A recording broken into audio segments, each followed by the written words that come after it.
بسم اللہ الرحمن الرحیم۔ عزیز طلبہ، گزشتہ کل قاعدہ ذکر کر چکا ہوں۔ امام کیلانی نے امام شاطبی رحمۃ اللہ علیہ کے حوالے سے جو ذکر کیا، کل تکمیلۃ فلھا من حیث ہی تکمیلۃ شرط وہو الا یعود اعتبارها علی الاصل بالابطال، کہ جو بھی تکملہ بن رہا ہو، کسی چیز کو مکمل کرنے والا ہو، یہ مکمل کو معتبر ماننے سے اصل کا ابطال لازم نہ ہے، اس لیے کہ وہ اصل ہے اور یہ تابع ہے۔ اس بنیاد کے اوپر یہ قاعدہ ذکر کر کے کچھ مثالیں ذکر فرمائی، بے کی ظالم والیوں کے ماتحت استقبال قبلہ والی، معاوضات میں وزن کے موجود ہونے کی شرط اور اس کے باوجود شریعت میں بے سلم استثناء کا جائز ہونا، یہ چند مثالوں کے ذریعے یہی بتلایا کہ یہاں مکمل کا اعتبار کر کے مکمل کو بالکل رد کر دیں، یعنی اس قسم کا عدم جواز ہے۔ اس قسم کی شروط کا لحاظ شریعت مطہرہ نے کچھ چیزوں کے جواز کے لیے کچھ شرطیں ذکر فرمائی، لیکن وہ شرط کے درجے میں ہے، رکن کے درجے میں نہیں ہے۔ جب شرط کے درجے میں ہے تو کبھی کبھار اس شرط کے فقدان کی بنیاد پر اصل شے کو رد کر دیں، یہ سمجھ میں نہیں آتا۔ ہاں، اصل شے کا کراہت والا درجہ آئے گا وہ اپنی جگہ پر، لیکن مکمل اس چیز کا وجود ہی نہ ہو۔ جیسے مثال دی تھی ظالم والیوں کے زیر امارت جہاد کا مسئلہ، امام عادل ہونے کی شرط لازمی تھی، مکمل کا درجہ ہے، لیکن اگر یہ شرط نہیں پائی جائی تو جہاد جو حفاظت دین کا ایک ذریعہ ہے، یہ جہاد حفاظت دین مقاصد خمسہ میں سے سب سے بڑا مقصد ہے، حفاظت دین، اور اب ایک امام عادل کے نہ ہونے کی بنیاد پر رد کر دیا جائے اس کو اور جہاد نہ کیا جائے تو نتیجتاً دشمنوں کا غلبہ ہو سکتا ہے۔ یہ کل آپ کو مثال سے حجاج ابن یوسف وغیرہ کی دے چکا ہوں، ہندوستان میں آنے کے مسائل ہے۔ تو اس مسئلے میں اصولیین اور فقہا کے یہاں یہ جو قاعدہ امام شاطبی ذکر کر رہے ہیں کہ اصل کا ابطال لازم نہ آئے، اس اعتبار سے مکمل کا اعتبار ہوتا ہے، تو آیا اس قسم کی کچھ اصولیین کے یہاں اس قاعدے کی کوئی صراحت ملتی ہے؟ امام شاطبی رحمۃ اللہ علیہ تو مثالوں کے ذریعے سمجھا ہی رہے ہیں، اور ان مثالوں میں علماء کرام میں اکثر ائمہ اربعہ کا اتفاق ہے، اکثر چیزوں میں کچھ چیزوں میں جزوی فرق ہے، وہ فرق اپنی جگہ پر۔ نفس مسئلہ یہ ہے کہ مکمل کی رعایت سے مکمل کو رد نہ کیے جانے کی اور مکمل کا عدم اعتبار کرتے ہوئے مکمل کو باقی رکھا گیا، یہ اس قسم کی کئی مثالیں دی جو فقہا کے یہاں ہے۔ لیکن آیا اس قسم کا قاعدے کی شکل کے اندر کوئی چیز ذکر کی ہے علماء اصولیین نے؟ یہ ایک بحث اس لیے ہوتی ہے کہ امام شاطبی رحمۃ اللہ علیہ جو چیز ہمیں ذکر کر رہے ہیں، آیا دیگر فقہاء کرام نے اس کو کس طرح تعبیر فرمایا؟ کچھ چیزیں ایسی بھی ہے جو دوسرے حضرات نے اس کو اجمالاً ذکر کیا، یا تعبیرات اس کی مختلف رہی، اصطلاحات مختلف رہی، لیکن بات وہی ایک رہی۔ تو ایسا بھی ہوا ہے۔ اس قاعدے کے سلسلے میں اصولیین کے یہاں آگے فرماتے ہیں کہ اصولیین اور فقہا کے یہاں اس قاعدے کے سلسلے کی گفتگو مدى اعتبار اصولیین والفقہا لہذہ القاعدہ، یہ کہنا چاہتے ہیں کہ اس قاعدے رغم ان الاصولیین لم ينصوا على هذه القاعدة عبارة فإنهم قد صلحوا بمعناها من خلال الأمثلة المتعددة التي تعتبر تطبيقا دقيقا لمناط هذه القاعدة۔ آپ سن چکے ہیں اصولیین کے یہاں صراحتاً اس قاعدے کی مثال تو قاعدے کی عبادت تو نہیں مل رہی ہے، لیکن فقہاء کرام نے جو متعدد مسائل میں چیزیں ذکر کی جو آپ سن چکے ہیں، اس سے قاعدے کی تطبیق کی مثالیں پائی جاتی ہے، اور پھر اس سلسلے میں مزید اور مثالیں دے رہے ہیں۔ ففی مجال العقود التي يشوبها الغرض يصرح الفقهاء ان يغتفر من الغرض ما يكون يسيرا بحيث لا يفوت حكمة العقد كبيع الجبة المحشوة وإن لم تر حشوتها وبيع الدار التي لا يرى أساسها والإجارة على دخول الحمام والشرب بعوض ماء السقاء مع اختلاف الناس في استعمال الماء ومقتهم في الحمام۔ وہی مثالیں ہیں، ان کو دوبارہ انہوں نے دوسرے ائمہ کی عبادت کے اعتبار سے، ابن رشد کے اعتبار سے اور دوسرے حضرات نے جو ذکر کیا اس کے اعتبار سے اس کو ذکر کر رہے ہیں۔ کہنا یہ چاہتے ہیں فقہاء کرام نے جہاں پر یہ مثالیں دی ہے کہ شریعت مطہرہ میں غرر کی دو قسمیں ہیں، ایک غرر یسیر ہے اور ایک غرر عسیر ہے، زیادہ ہے، جس کے اندر تو غرر یسیر تو ہر چیز میں کچھ نہ کچھ پایا ہی جاتا ہے، اور کبھی کبھار کچھ چیزیں ایسی ہوتی ہے کہ جس کے اندر اس غرر کا اعتبار کر لیا، تو غرر کثیر ہو اور اسی طریقے سے غرر متوسط، اور اسی طریقے سے وہ غرر جو اجماعی طور پر جائز ہے، یسیر ہے۔ اس کی مثال دے کر سمجھایا کہ روئی بھرے جبے میں بے کے وقت روئی دکھائی نہیں دیتی ہے،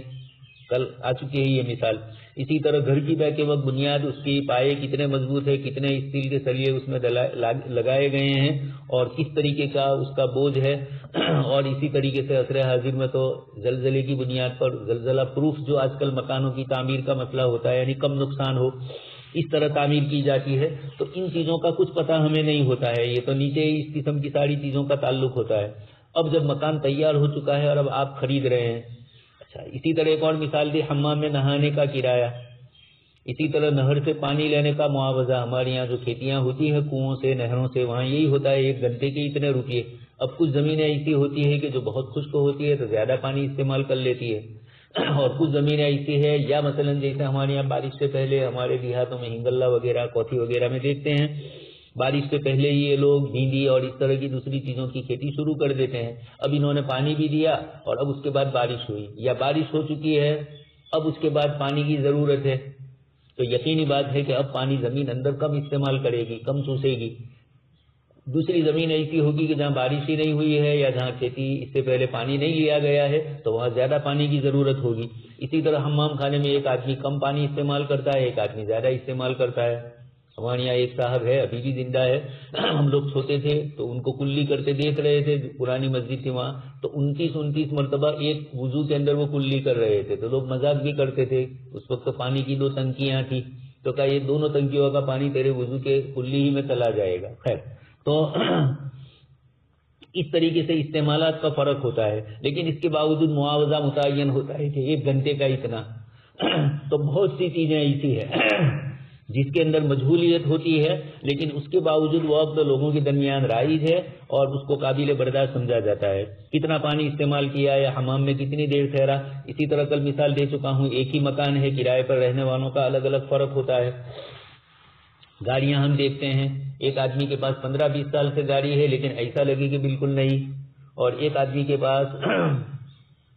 2-3 مہینوں میں ہی گاڑی ایسی لگ رہی ہے کہ گویا بہت پرانی ہو چکی ہے یا بہت زیادہ اس میں خرچہ آنا شروع ہو گیا۔ تو آدمی کے اعتبار سے فرق ہوتا ہے، کرایہ رہنے والوں کے اعتبار سے فرق ہوتا ہے۔ خیر،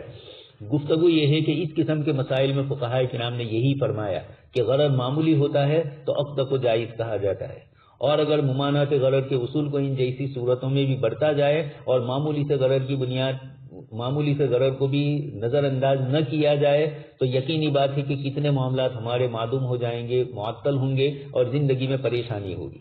تو غرر مفسد عقد اور غرر غیر مفسد عقد، غرر یسیر اور غرر کثیر،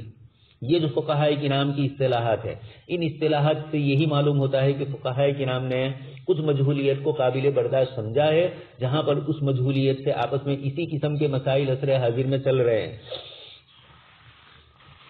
ایک تو کچھ لوگ کمپنی کے سیلس مین ہوتے ہیں، کمپنی کی طرف سے ان کو کچھ چیزیں سپرد کی جاتی ہے۔ اچھا، کچھ چیزیں ایک تو بیچنے کا ہوتا ہے اور ایک ماہانہ تنخواہ مقرر ہوتی ہے، خریدار بناؤ، لوگوں میں یہ کرو۔ کمپنیاں جو اپنی طرف سے آدمی بیچتی ہے تو کبھی ان کی تنخواہ مقرر ہوتی ہے، کبھی چیز کے اوپر ان کو ملتا ہے۔ جہاں چیز کے اوپر ملتا ہے وہاں پتہ ہی نہیں ہوتا ہے۔ حضرت مولانا عبدالحنان صاحب کے مدرسے سے ایک صاحب یہاں آتے تھے، بڑی عمر کے حضرت جب یہاں تھے اس وقت، تو وہ سالانہ جتنا چندہ کرتے تھے پورے سال چندے میں رہتے تھے، بہت ہنسی مذاق والے تھے۔ حضرت مولانا نے ایک مرتبہ ہمیں کہا کہ یہ جتنا بھی پھرتے ہیں یہ 2 مہینے 3 مہینے کی تنخواہ لے کر آتے ہیں اور باقی ہمیں ہی دینی پڑتی ہے، پورے سال گھومتے ہیں، لیکن اس کے باوجود خیر ہر ایک کی طبیعت اور ہر ایک کا مزاج ہوتا ہے، چندے کا بندہ آسان کام نہیں ہے۔ اپنے آپ کو سب سے بڑی ابدیت جو ہے دینی اداروں کے لیے، دینی نسبتوں کے لیے لوگوں کے پاس جانا، شرعی طریقے سے لیکن جانا، غیر شرعی طریقوں سے اور کسی طریقے سے ان کی چاپلوسی یا یہ کرنا وہ کرنا جو آج کل کچھ شروع ہو چکا ہے، جہاں مدارس کی نسبت اور نیتیں ٹھیک نہیں ہوتی ہے، کچھ لوگوں نے ایسے ہی ادارے قائم کر لیے، وہاں یہ ساری پریشانیاں آتی ہے۔ اور جہاں دینی نسبت سے قائم ہوتے ہیں، وہ اخلاص کے ساتھ ہوتے ہیں، تو ان کو اس کی فکر نہیں ہوتی ہے۔ ظاہری اعتبار سے تو کچھ مانگتے ہیں، اس کی نفی نہیں ہے. اللہ کے نبی صلی اللہ علیہ وسلم نے چندے کا اعلان فرمایا مسجد میں، آپ دیکھ ہی چکے ہیں. صحابہ کرام آئے، نماز پڑھ رہے تھے، اور آپ صلی اللہ علیہ وسلم نے ایک صاحب کو کہا کہ تم نماز بیٹھ گئے تھے، تو آپ نے فرمایا کہ کھڑے رہو، اور ان کے کپڑے اس طرح کے تھے، اور پھر اس کے بعد آپ صلی اللہ علیہ وسلم کی طرف سے اعلان ہوا. تو یہ چیزیں تو اپنی جگہ پر ہے. خیر، تو یہ ہوتا ہے کہ سیلس مین دونوں قسم کی چیزیں ہوتی ہے، تنخواہ سے بھی ہوتا ہے اور کبھی اس کے اپنے عمل سے. تفیض الطحان والی روایت میں اس کی ممانعت آئی، لیکن حضرت علامہ کشمیری رحمۃ اللہ علیہ کے حوالے سے فیض الباری میں آپ نے ایک جگہ پر ذکر فرمایا ہے کہ کچھ شروط وہ ہوتی ہے اور کچھ چیزیں وہ ہوتی ہے کہ ظاہری اعتبار سے تو یہ مفضی للمنازع معلوم ہو رہی ہے، لیکن کثرت سے تجربے کے بعد سماج اور عرف کے اندر وہ چیز ایک عرف کا ایک جز بن گئی ہے، اور تاجروں کی اصطلاح کے اندر اس کو اسی طریقے سے خرید و فروخت کیا جاتا ہے، یا اجارے کے معاملات اس کے ساتھ کیے جاتے ہیں، اور کوئی آپس میں اختلاف عمومی طور پر نہیں ہوتا ہے. شاذ و نادر ہو جائے وہ تو ہر معاملے میں ہوتا ہے. اس قسم کی چیزوں کے اندر اس غرر کو برداشت کیا جاتا ہے. تو غرر یسیر، علامہ باجی رحمۃ اللہ علیہ مالکی مسلک کے بہت بڑے امام ہیں، ان کا حوالہ دے رہے ہیں. لعل هذا ما لاحظه الامام الباجی عندما بین الفرق بین الغرر الذي يفسد العقد والغرر الذي لا يفسده، اي بين يسير الغرر وكثيره، فقال ان الغرر اليسير هو ما لا يكاد يخلو منه عقد. چھوٹا کچھ غرر ہر عقد کے اندر کچھ نہ کچھ اس طرح کی مجہولیت یا اس طرح کی بظاہر دھوکے کی شکل نظر آ رہی ہے، حالانکہ وہ دھوکہ نہیں ہوتا ہے، وہ مجہولیت ہی ہوتی ہے. والغرر الكثير هو ما كان غالبا في العقد حتى صار العقد يوصف به. غرر کثیر اس غرر کو کہتے ہیں جو عقد میں غالب ہونے کی بنیاد پر اس کا امتیازی وصف بن جائے، وہ عقد اسی وصف سے جانا جائے، اور اب وہ غرر ہے. اور غرر کثیر تو ایسے غرر کثیر کا اعتبار نہیں ہوتا ہے، یعنی غرر یسیر کا تو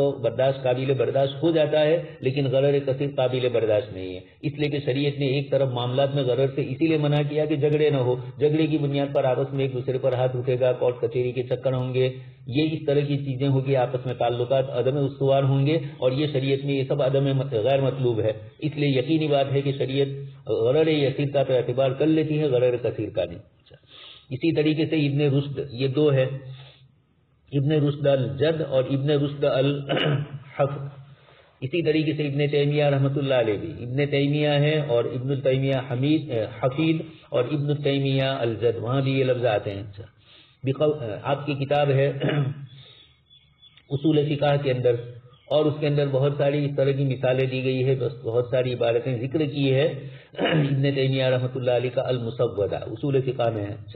اس میں الگ الگ ان کے جو اوپر آبا و اجداد ہیں، ان میں جو علماء ہیں ان کے بھی اقوال ذکر کیے گئے ہیں. آگے اس کے بعد ذکر کرتے ہیں وہ ما عقدہ ابن رشد. ابن رشد جد، انہوں نے غرر یسیر کے سلسلے میں فرمایا ہوا ما لا تنفك البيوع منه، ایسی چھوٹی چھوٹی چیزیں جس کا ہر بے میں کچھ نہ کچھ غرر کا اندازہ ہوتا ہے، یہ چھوٹی موٹی چیز ہوتی ہے. فقہاء کرام نے غرر یسیر کا اعتبار نہیں فرمایا. ومعنى ذلك ان اشتراط انتفاء يسير الغرر عائل الى حسم كل معاملة. اب اگر ہر مسئلے کے اندر آپ چھوٹے چھوٹے جزیات کے اندر غرر یسیر کا اعتبار نہیں کریں گے، کتاب آ رہی ہے آپ کی، کتب خانے سے آپ نے منگوائی، اور وہ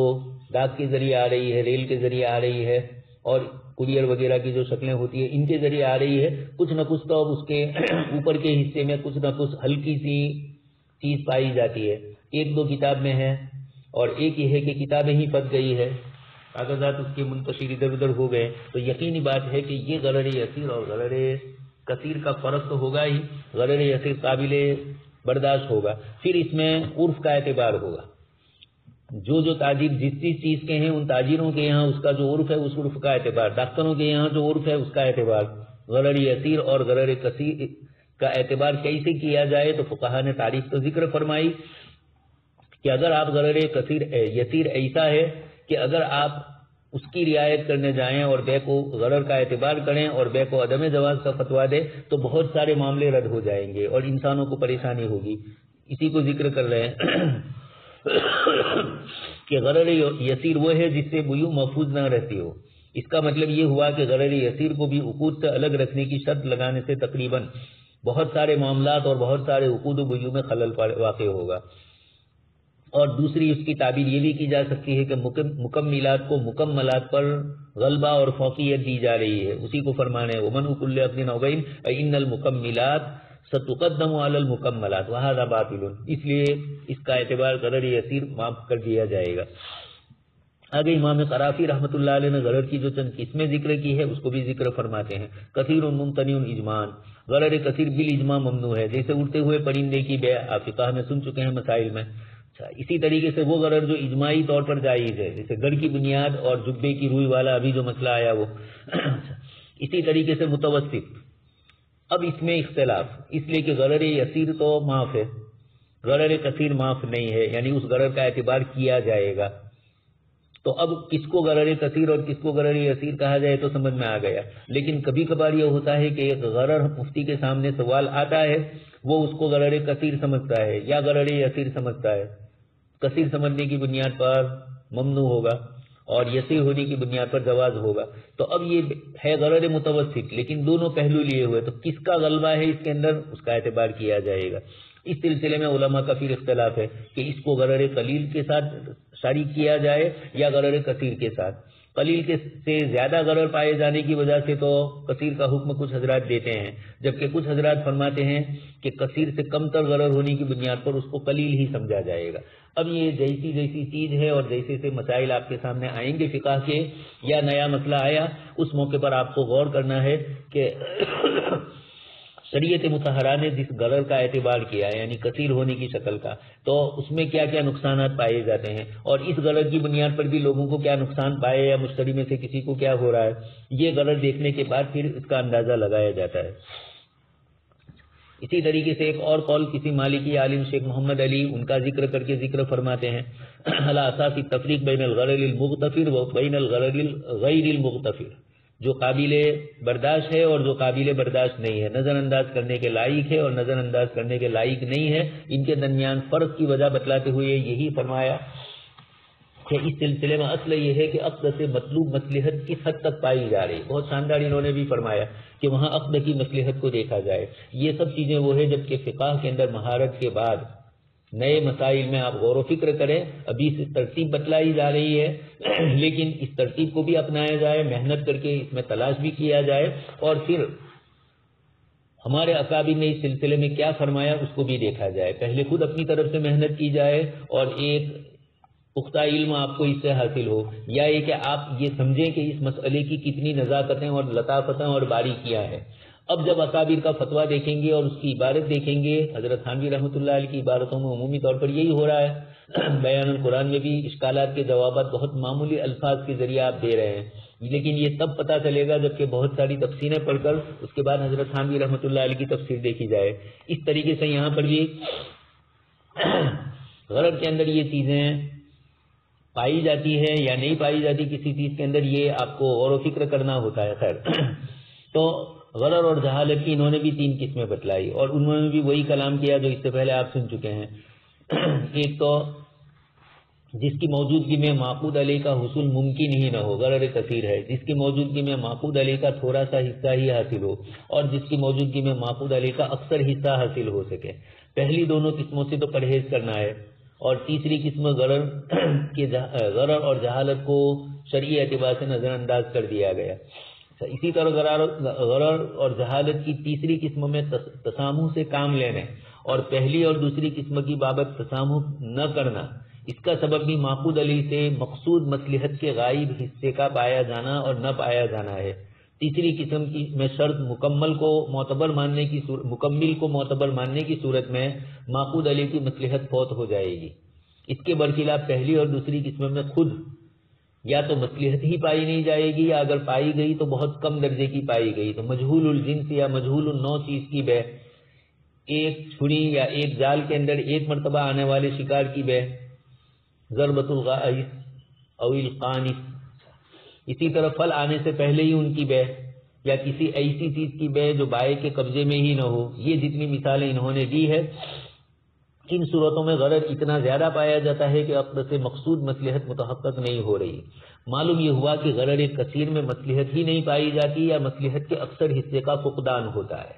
اور غرر یسیر کے اندر مصلحت فوت نہیں ہوتی ہے۔ غرر متوسط میں دونوں چیزیں ہیں، اب کس کو غرر متوسط قرار دیا جائے اس کے متعلق علماء نے دو قول نقل کیے جو ابھی آپ سن چکے ہیں کہ کچھ لوگوں نے یہ کہا کہ کثیر کا حکم اس کو بھی متوسط کو دے دیا گیا اور انہوں نے عدم جواز کا حکم لگایا، اور کچھ حضرات نے کہا کہ نہیں، چونکہ یہ غرر کثیر سے کم تر ہے اس لیے اس کو قلیل کا حکم دیا جائے۔ تو غرر متوسط، اب یہ اصطلاحات آپ کے سامنے مسئلہ آئے گا، خاص کر کے عصر حاضر کے مسائل، عصر حاضر کی شکلیں، تو اس موقع پر آپ کو اصل کتاب و سنت کے جو اصول اور ضابطے ہیں اور بیوع اور معاملات وغیرہ کے مسائل میں فقہائے کرام نے جو اصول اور ضابطے ذکر کیے ہیں ان کو جاننا ضروری ہوگا۔ غرر کی تعریف اور غرر سے کیا مراد ہے اور اس بیت شریعت کا کیا مقصد ہے، یہ تمام چیزیں چھوٹے چھوٹے جزیات کے سلسلے کے ملحوظ رکھنے کے بعد مقاصد کے سلسلے کا پختہ علم جب ہوگا تو آپ حکم لگا سکیں گے۔ جیسے انہوں نے یہ سب مثالیں دی، ان مثالوں کے اندر غرر بہت زیادہ پایا جاتا ہے۔ شریعت کی جو عقد سے مقصود مصلحت ہے کہ آپس کی رضامندی کے ساتھ الا ان تکون تجارتا عن تراض منکم، اور یہ چیز نہیں ہوتی ہے، اسی لیے قدری کی عبادت آپ سن چکے، پرندہ ہوا میں اڑ رہا ہے، بڑے سمندر کے اندر مچھلی ہے اور آپ کہو کہ میں یہ مچھلی بیچ رہا ہوں یا یہ خرید رہا ہوں تو یقینی بات ہے کہ اس کے قبضے میں نہیں آئی تو کیا ہوگا۔ اسی طرح مکانات کی تعمیرات جو ہو رہی ہے فلیٹ وغیرہ کی، اور ابھی وہ اوپر کے فلیٹ بنے ہی نہیں ہیں اور آپ سے پیسے لے لیے ہیں اور اب آپ دوسرے کسی کو سودا کر رہے ہیں، تو یقینی بات ہے کہ آپ کے لیے تو عقد استثناء کی بنیاد پر جائز ہوا، لیکن دوسرے کے لیے مصلحت ہی فوت ہو جائے گی۔ وہ تجارت کی چیز جس کو آپ سمجھ رہے ہیں وہ آپ کے قبضے میں ہی نہیں آئے گی تو مشتری کا قبضہ کیسے ہوگا۔ اب تک یہ جو گفتگو انہوں نے کی ہے وہ مکمل شروط کے بارے میں ہے، لیکن نماز جیسی عبادت کو مکمل کی شروط کا بھی یہی حکم ہے، عبادات کے سلسلے میں بھی یہی ہے۔ اس سلسلے کے اندر آگے یہ قول نقل کرتے ہیں شیخ ابن عبدالسلام رحمۃ اللہ علیہ، ھذا فی مجاری شرائط العقد المکملۃ اما فی مجاری شرائط الصلاۃ وغیرہا من الطاعات، اس لیے کہ نماز کو ایک اعتبار سے انہوں نے مکمل بھی کہا، مقاصد شریعت کے لیے مکمل، لیکن نماز خود مکمل بھی ہے، مطلوب ہے شریعت کے اعتبار سے، چاہے وہ ایک عمومی مقصد مقاصد دین کی بنیاد کا ایک جز ہے لیکن جز اس کی حیثیت پورے دین کے اعتبار سے، لیکن خود عبادتوں میں اللہ پاک نے الصلاۃ عماد الدین جو فرمایا اس اعتبار سے نماز ایک اہم عبادت ہے۔ تو اس سلسلے میں شیخ ابن عبدالسلام رحمۃ اللہ علیہ نے نماز کی شرطوں کے متعلق فرمایا اور اس طریقے کی دوسری طاعت والی جو عبادتیں ہیں روزہ زکوٰۃ حج وغیرہ ان کے سلسلے میں یہ فرمایا کہ ان کو مکملات کی جنس سے وہ گنتے ہیں۔ اس کے ساکت ہونے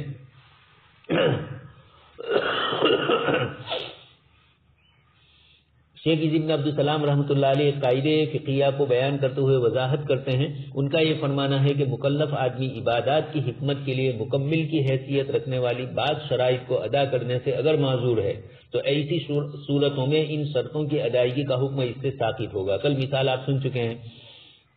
کپڑا ہی نہیں ہے اس کے پاس، یہ مکلف کسی طاعت کے بعض حصے پر عمل کرنے پر قادر ہو اور بعض حصے پر قادر نہ ہو، عاجز ہو، تو وہ قدرت بر طاعت پر عمل کرے گا اور جس حصے کی ادائیگی سے قاصر ہوگا وہ اس سے ساقط ہوگا۔ یہ جو شیخ ابن عبدالسلام رحمۃ اللہ علیہ نے ذکر کیا یہ خود اس بات کی دلیل ہے کہ مکمل کے لیے مکمل ہے تو صحیح، لیکن مکمل کی بنیاد پر مکمل فوت ہو جائے ایسا نہیں ہونے دیا جائے گا، اور ایسے موقع پر شریعت کی طرف سے اس کے لیے آسانی آئی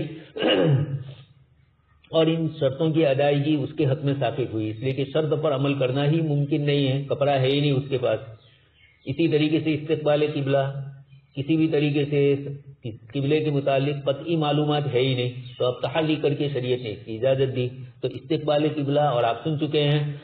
فقہا نے فرمایا کہ ہر رکعت میں اس کی تحری ہوئی، ہر رکعت میں اس کا ایک رکعت پڑھتے ہوئے ذہن بدل گیا فوراً دوسری طرف پھرے گا، مکمل یقین ہو گیا کہ یہی ہے، پھر اس کے بعد دوسرے پر چاروں رکعتیں چار الگ الگ سمت کی طرف پڑھی، تب بھی اس کے باوجود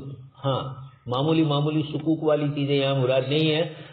سب سے اب جب ظن غالب اور یقین کے درجے پر پہنچ جاتا ہے تو یقیناً پھر اس کے بعد پہلے والی رکعت بھی شرعی اعتبار سے معتبر، حالانکہ قبلہ غلط تھا اس کا۔ اللہ تبارک و تعالیٰ نے لیودیع ایمانکم، اللہ پاک تمہاری نمازوں کو ضائع نہیں فرمائیں گے، سیقول السفہاء کے اندر فرمایا اور فرما دیا کہ اللہ پاک نے معاف فرمایا، یہاں پر بھی اللہ تبارک و تعالیٰ معاف فرمائیں گے۔ خیر وہاں تو استقبال قبلہ کی آیتیں یعنی قبلہ کی منسوخیت والی بیت المقدس کی طرف چہرہ کر کے نماز پڑھنے والے پڑھ رہے تھے، اور پھر اس کے بعد قبلہ اول کی تبدیلی ہوئی، ان کا انتقال اسی درمیانی دور میں ہوا۔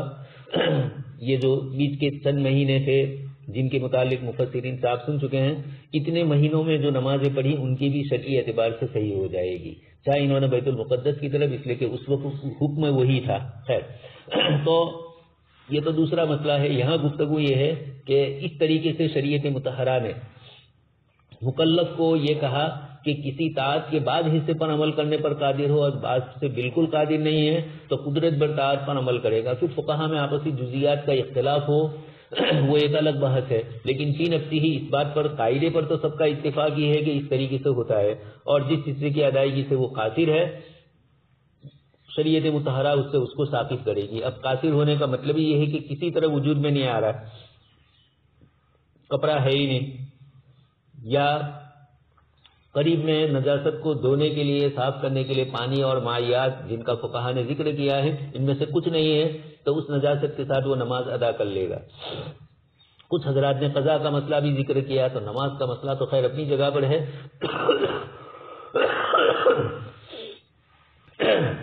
لیکن یہ ہے کہ کتنی نمازوں کے وقت ایسا کرتا رہے۔ اس لیے فقہاء کرام، عام فقہا نے یہی فرما دیا کہ یہ شرط اس سے ثابت ہوگی، جیسے مثال آپ سن چکے ہیں۔ اچھا، اسی طریقے سے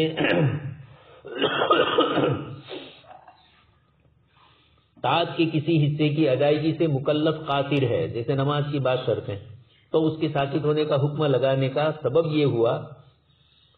کہ امام عز ابن عبد السلام رحمۃ اللہ علیہ نے ان کو مکملات کی جنس سے مانا۔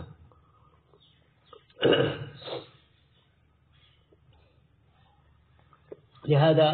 ایسی چیزوں کے نہ پائے جانے سے مکمل تکلیف شرعی کو ختم کر دینے کا سبب نہیں بن سکتا، اس لیے ایسا کرنے کا مطلب ہوگا ادنا مصلحت کو اعلیٰ مصلحت پر ترجیح دی گئی، جو مزاج شریعت کے صراحتاً خلاف ہے۔ سارے تو ہمیشہ مصالح غالبہ کو مصالح مغلوبہ پر مقدم رکھتے ہیں۔ یہ قاعدہ آپ اس سے پہلے مصلحت کے اصول میں سن چکے ہیں، شریعت نے مصلحت غالبہ کا اعتبار کیا ہے، اس لیے شریعت نے جن عبادتوں کو جس انداز میں لازم کیا ہے وہاں اس کی مصالح مغلوبہ اگر ہے تو اعتبار نہیں ہے، مصالح غالبہ کا اعتبار کیا گیا ہے۔ چنانچہ آپ مثال سن چکے ہیں، امام فاضل کے مسئلے کے اندر جہاد کو فقہا نے صراحتاً جائز، بلکہ کچھ حضرات نے جہاد کو واجب کرنے والے حالات میں واجب لکھا، دشمن غالب آ رہا ہے، اور یا جیسے ہمارا زمانہ ہے کثرت سے مسلم حکمرانوں کے اندر بھی فجور ہی پایا جا رہا ہے، ظاہری عدالتیں اب مفقود ہو رہی ہے، اور ایسے موقع کے اوپر اس کی عدالت کا اعتبار کرنے کی کوشش کریں تو جہاد جیسی مشروعیت، حفاظت دین ہی ختم ہو رہا ہے، تو اس صفت کا نفس مومن تو ہے وہ، اس کا اعتبار کر لیا جائے گا۔ ان حضرات کے بیان کے مطابق اس کی دلیل یہی ہے کہ فاضل حکمران وقت اس کی زیر قیادت اگر جہاد کرنا ہم نے چھوڑ دیا تو اس سے جہاد کا دروازہ ہی بند ہو جائے گا، اور نتیجتاً کفار اور کفر کا غلبہ ہوگا، جیسا عصر حاضر میں دیکھ ہی رہے ہیں ہم۔ اسی طرح اسلام اور مسلمانوں کو جانی مالی نقصان ہوگا۔ یہ صحیح ہے کہ امام کا غیر صالح ہونا امت کے لیے ضرر اور مفسدے کا باعث ہوتا ہے۔ عام احوال میں حجاج ابن یوسف نے بہت کچھ ظلم بھی کیا، امت کے حق میں اس کا غیر صالح ہونا نقصان دہ ہوا، اور اس طرح کے کئی حکمران ہر زمانے میں ایسے آئے۔ سلیمان ابن عبد الملک، دو بڑے اسلامی جنرلوں کو انہوں نے، محمد بن قاسم کو اور موسیٰ بن نصیر کو، ان حضرات کو واپس بلا لیا جہاد سے، اور پھر ان کو جیل میں ڈال دیا گیا، نقصان ہوا۔ لیکن ایک دوسرا فائدہ بھی اللہ پاک نے ان کے ذریعے کروایا، عمر ابن عبدالعزیز رحمۃ اللہ علیہ کو حکومت پر بٹھایا گیا ان کی طرف سے۔ تو خیر یہ کچھ ان کے نقصانات بھی ہوتے ہیں، لیکن وہاں یہ دیکھا جائے گا کہ ضرر کے مقابلے میں فائدہ کتنا ہے، تو یہاں ضرر کم نظر آیا ہمیں جہاد والے عمل میں، دوسری چیزوں میں نہیں۔ امامت کروانے والا مسئلہ نہیں ہے یہاں ایسے فاسق اور فاجروں کی، لیکن یہ ہے کہ وہ جہاد کا دروازہ ہی بند کر دینا، اس سے بڑا ضرر ہو رہا ہے، تو یہ چھوٹے ضرر کو برداشت کر لیا جائے گا۔ وصف عدالت نہیں پائی جا رہی ہے، ظالم ہے، لیکن اس کے باوجود اس موقع پر تو اس کا ظلم دوسرے اعتبار کا ہوتا ہے، دشمنوں کے اوپر غلبے کا ہے۔ اس قسم کے جو فتاوی فقہا نے دیے اس کے اندر اسی مقصد، یہ جو قاعدہ ذکر کیا اسی کی تطبیق پائی جاتی ہے۔ اچھا، اسی سلسلے میں ایک اور مثال وَيَتَّزِهُ اعتبار الفقهاء لهذه القاعدة بشكل أعقد وأجلى فيما ذكروه عند بيانهم لشرط التماثل في القصاص. فقہاء کرام کی مثال ہے قصاص کے اندر مماثلت ضروری ہے. یہ حکم دو آیات میں بیان کیا گیا، فمن اعتدى عليكم فاعتدوا عليه بمثل ما اعتدى عليكم اور وإن عاقبتم فعاقبوا بمثل ما عوقبتم. یہ حکم قصاص سے مقصود حکمت جو ہے انسانی جان کی حفاظت، اس کے لیے مکمل کا درجہ رکھتا ہے. پہلے میں فرمایا کہ اگر کوئی تمہارے اوپر زیادتی کرے تو تم اتنی ہی کرو جتنی اس نے کی ہے. دوسرے میں بھی یہی فرمایا اگر کوئی تمہیں تکلیف دے تو تم اتنی ہی دو جتنی اس نے تم کو تکلیف دی ہے. یہ ان آیات کی روشنی میں اصل جو ہے وہ تو انسانی جان کی حفاظت ہے. اب کوئی آدمی انسانی جان کی حفاظت نہیں کرتا ہے اور اس پر ظلم اور زیادتی کرتا ہے تو شریعت مطہرہ نے اس کو بدلہ لینے کی اجازت دی، لیکن مثل کا لفظ لا کر اس کا اعتبار کر دیا. تو قصاص سے جو حکم ہے، یہ قصاص کا جو حکم ہے اس کے مقصود جو شریعت کی حکمت ہے وہ انسانی جان کی حفاظت ہے، تو یہ مکمل کا درجہ رکھ رہا ہے. اگر یہ شرط مکمل خود قصاص ہی کے لیے رکاوٹ بنے تو اس کا الغاء کیا جائے گا. چنانچہ فقہاء کرام نے ذکر کیا کہ قصاص کا اصول یہ ہے کہ اس میں مماثلت بڑھتی جائے، الا یہ کہ اس کو معتبر ماننے سے قصاص کا دروازہ مکمل طور پر یا اکثر حالات میں بند ہو جائے. جیسے آپ مثال سن چکے ہیں فقہ کی کتابوں میں، ہاتھ، پیر، ناک، ہونٹ، کپوتے، پنڈلی یا دیگر جسم کے جو اعضاء ہے، قصاص لیتے وقت وہاں جانی اور مجنی علیہ کے ان اعضاء کے سائز میں مماثلت پائے جانے کی شرط لگائی جائے تو شاذ و نادر ہی قصاص پر عمل کیا ہو سکے گا.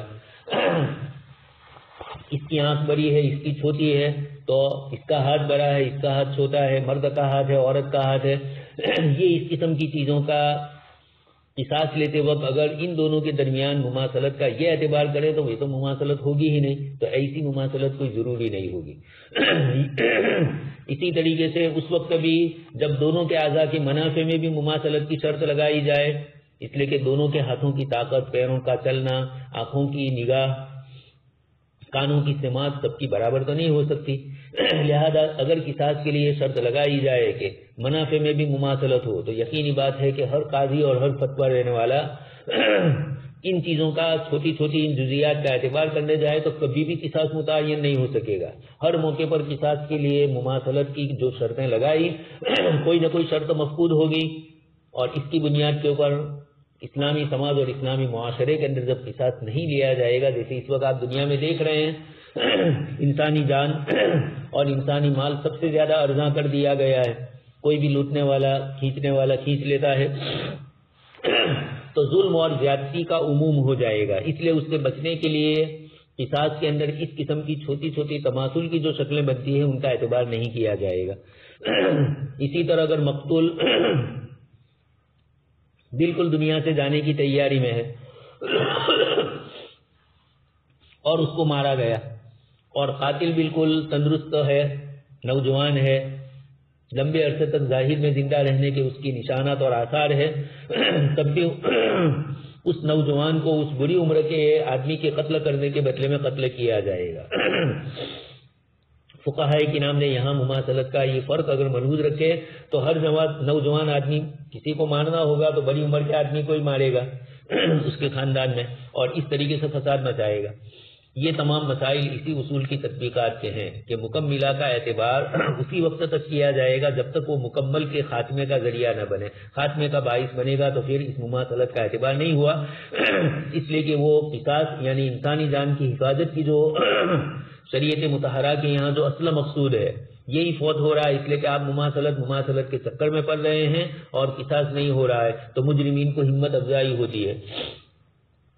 وہ جان بوجھ کر کوئی نہ کوئی ایسی شکل نکالیں گے یا ان کے وکلاء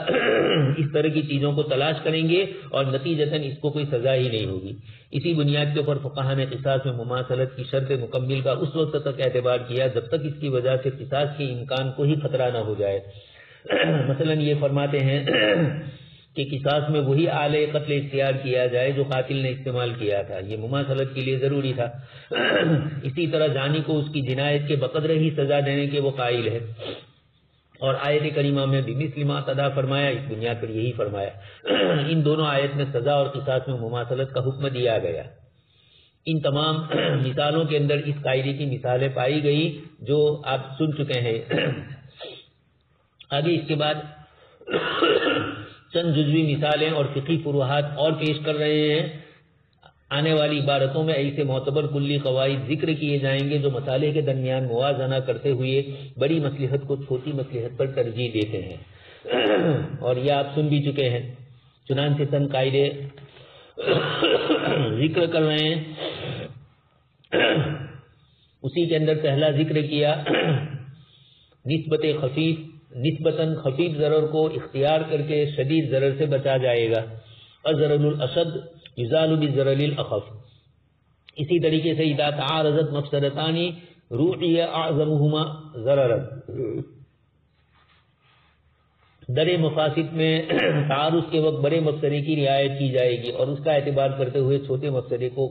رد کیا جائے گا اور بڑے مفسدے کا اعتبار کیا جائے گا۔ تقابل ہو رہا ہے تو اس کا اعتبار ہوگا۔ اسی طرح احون الشرین، آپ صلی اللہ علیہ وسلم نے خود فرمایا جب دو چیزوں میں کوئی چیز پائی جاتی ہے اس کے کرنے نہ کرنے کے سلسلے میں، آپ صلی اللہ علیہ وسلم نے جیسے مثال لے کر فرمایا اپنے رشتہ داروں سے نہ بولنے کی قسم کھائے، اپنے باپ سے، اپنی ماں سے، تو یقیناً یہ ایسی چیز ہے جو بڑا گناہ ہے، تو قسم کا کفارہ دے دو اور ان سے گفتگو کر لو۔ کوئی صرف یہ نہ کہے کہ میں نے قسم کھائی ہے۔ ایک صاحب نے آپ سن ہی چکے ہیں بخاری شریف میں روایت، حضرت ابو موسیٰ اشعری رضی اللہ تعالیٰ عنہ اور دیگر حضرات مرغی کا گوشت کھا رہے تھے۔ ایک صاحب کو کہا کہ چلو کھانے کے لیے، انہوں نے منع کیا، کہا میں نے مرغی کو دیکھا ہے گندی چیزیں کھاتے ہوئے، تو انہوں نے فرمایا کہ میں نے تم سے زیادہ یعنی اللہ کے نبی صلی اللہ علیہ وسلم نے اجازت دی ہے۔ ایک تو یہ فرمایا، اس نے کہا کہ مجھے عمل کرنا ہے لیکن بات یہ ہے کہ میں نے قسم کھا لی ہے۔ تو پھر آپ نے دوسری روایت سنائی جو بخاری میں آپ سن چکے ہیں کہ آپ صلی اللہ علیہ وسلم نے ایک مرتبہ غزوے شاید تبوکی کے لیے جانا تھا اور اس وقت ان کے پاس کوئی سواری کا انتظام نہیں تھا، حضرت ابو موسیٰ اشعری اور ان کے ساتھیوں کے پاس، یہ حضور کے پاس گئے۔ اب اتفاق سے معلوم نہیں کیا معاملہ پیش آیا ہوگا کہ آپ صلی اللہ علیہ وسلم نے ان کو منع کیا۔ کچھ روایتوں سے پتہ چلتا ہے کہ اس وقت آپ کے پاس بھی نہیں تھا۔ لا اجد ما احملهم علیہ تولوا واعینهم تفیض من الدم، قرآن کریم کی آیت میں بھی اللہ پاک نے صحابہ کرام کی اس وقت کی کیفیت کا ان آیت میں ذکر کیا، تو ہو سکتا ہے کہ نہیں، اس لیے کہ کچھ روایتوں سے پتہ چلتا ہے کہ آپ صلی اللہ علیہ وسلم نے فرمایا کہ نہیں ہے۔ پھر اتفاق سے آ گیا تو بلایا اور پھر 6 دیے اونٹ، 3 جوڑیاں، یعنی 2 کی 3 جوڑی دی، 6۔ حضرت ابو موسیٰ اشعری نے اپنے ساتھیوں سے بخاری شریف کی روایت میں یہ ہے کہ آپ صلی اللہ علیہ وسلم نے قسم کھائی کہ میں تمہیں نہیں دوں گا، اور پھر بلایا۔ انہوں نے کہا اپنے ساتھیوں سے کہ اللہ کے رسول نے تو قسم کھائی تھی اور اب ہم آپ صلی اللہ علیہ وسلم کو اپنی قسم یاد نہ دلائیں اور پھر لے جائیں، یہ تو اچھا نہیں ہے۔ تو انہوں نے پھر آپ صلی اللہ علیہ وسلم کے سامنے اس کا ذکر کیا، تو آپ نے پھر وہی قاعدہ ذکر فرمایا کہ 2 چیزوں میں جب اس طرح کی کوئی چیز ہوتی ہے تو احون الشرین کو میں اختیار کرتا ہوں۔ یہاں بھی 2 چیزیں تھیں، ایک طرف جہاد کے لیے ان صحابہ کرام کو اونٹ دینا اور دوسری طرف آپ صلی اللہ علیہ وسلم کا نہ دینے کی قسم کھا لینا، تو قسم کا تو کفارہ ہے اور ان کو یہ دے دیا آپ صلی اللہ علیہ وسلم نے۔ اسی طریقے سے مصلحت مکملہ کا نہ پایا جانا بھی مفسدہ ہے، لیکن مصلحت مکملہ سے تقابل کے وقت وہ نسبت میں کم ہے، اس لیے اب مصلحت مکملہ کا اعتبار ہوگا، مکملہ کا اعتبار نہیں ہوگا، اس لیے کہ مصلحت مکملہ یہ بھی نہیں پائی جا رہی ہے، مکمل بھی، تو یقینی بات ہے کہ نفل نہیں پڑھی آپ نے، نماز کی سنتیں نہیں پڑھی، تو یقینی بات ہے کہ کم ہے، لیکن فرض کے مقابلے میں ان کی مصلحت کم درجے کی ہے۔ یہ اس طرح کی بہت ساری مثالیں فقہاء کرام نے دی ہے اور اس کی روشنی کے اندر یہ قاعدہ انہوں نے ذکر کیا۔ سبحان اللہ وبحمدہ، سبحانک اللہم وبحمدک، نشہد ان لا الہ الا انت، نستغفرک ونتوب الیک۔